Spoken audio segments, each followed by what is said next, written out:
వీక్షించి తెలుసుకున్నట్లు మీ మనస్సు మారి, చూడండి, మీ మనస్సు మారి నూతన వగుట వలన రూపాంతరము పొందింది అన్న. అది చెప్పమాట. హల్లెలూయా. చూడండి, ఇక్కడ దేవుడు సంవత్సరములు జరిగిస్తున్నాడు మన జీవితాల్లో.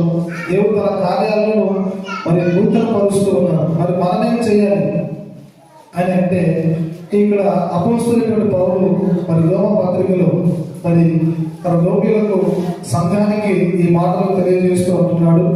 కాబట్టి సహోదరులారా, సహోదరులారా, దేవుని పిల్లలారా, విశ్వాసులారా, మీరు ఎలా ఉండాలన్నా పరిశుద్ధులను, దేవునికి అనుకూలమైన సజీవ యాగముగా మీ శరీరమును ఆయనకు ఏం చేసుకోవాలి? ఇంట్లో పదకొండు వాక్యం చెప్పండి. ఏం చేసుకోవాలి మనము? అది. హల్లెలూయా. దేవునికి మహిమ కలుగును గాక.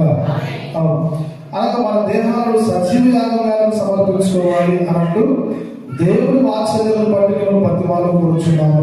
ఇంటి సేవ యుక్తమైనది అంటున్నాను.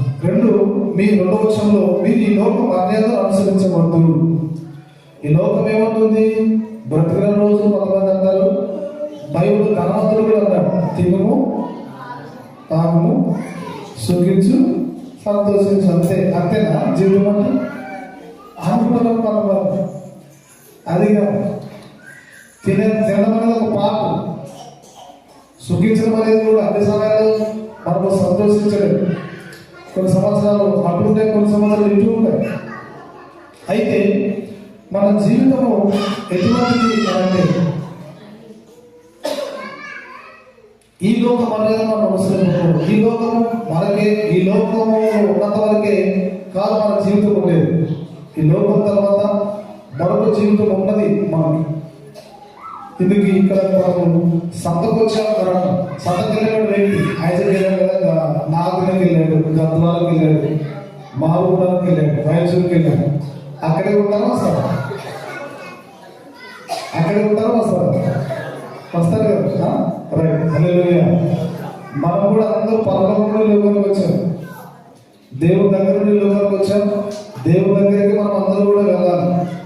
ఆ వెళ్ళేటప్పుడే దేవుడు పరీక్షలు పెట్టాడు. దేవుడి పాదం నడిచే వారంతా జీవంలో ఉంటారు, నిత్యమానతో జీవించేటువంటి జీవితం. ఆయన మనం ఏమన్నా ధనవంతులు వలె తిను తాను సంతోషించని చెప్పి చనిపోతే అతడు పాతాల లోకంలో తిరిగిపోయాడు. లోకసభ 16 మనం చూస్తాం. ఆ ధనవంతుడు చనిపోయి పాతాల లోకానికి అతడు ఆత్మ